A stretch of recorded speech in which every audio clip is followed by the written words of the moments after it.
សួស្តីបងប្អូនអរគ្នាអានេះគឺជាខ្មៅដៃវេទមន្តបងប្អូនអរគ្នាអានេះគឺប្រភេទពួក Apple Pencil ដែលយើងអាចប្រើជាមួយនឹងប្រភេទពួក iPad Pro សេរីខ្ពស់បានសម្រាប់ iPad Pro ដែលអាចប្រើជាមួយនឹងអាខ្មៅនេះខ្មៅដៃនេះបានគឺអាចប្រើសម្រាប់ចាប់ពី iPad Pro 2018ឡើងលើប្រភេទពួក 11 អ៊ីងណាហើយបើសិនជា 12.9 អ៊ីងវិញក៏អាចប្រើពី2018ឡើងលើដែរហើយសម្រាប់ Air ក៏អាច support បានដែរសម្រាប់ Air 4ឡើងលើបងប្អូនអរគ្នាខ្មៅដៃទាំងអស់នេះខ្ញុំមានប្រភេទពួកមានប្រអប់មានពួកអត់ប្រអប់បងប្អូនអរគ្នាសម្រាប់តម្លៃខ្ញុំមាន3 option ផ្សេងគ្នាតាមស្អាតតាមស្ទើរដោយអានេះចឹងជាក់ស្ដែងអានេះគឺ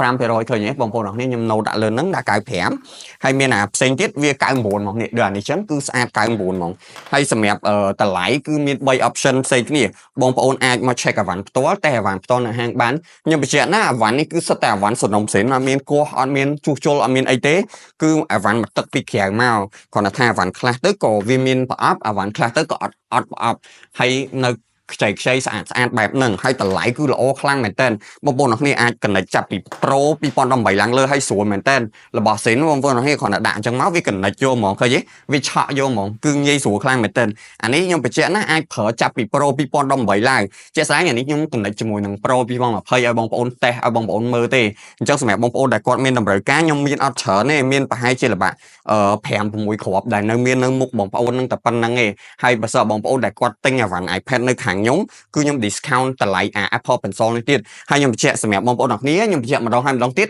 បងប្អូនឃើញមានប្រអប់បែបហ្នឹងប៉ុន្តែអានេះគឺមកទឹកទេណាបងប្អូនអរគ្នាគ្រាន់តែថាវានៅស្អាតមែនតើឃើញទេនៅខ្ចីអញ្ចឹងហ្មងបងប្អូនអរគ្នាមានតម្រូវការមកលឿនមកទាន់មាន stock អូខេអរគុណច្រើន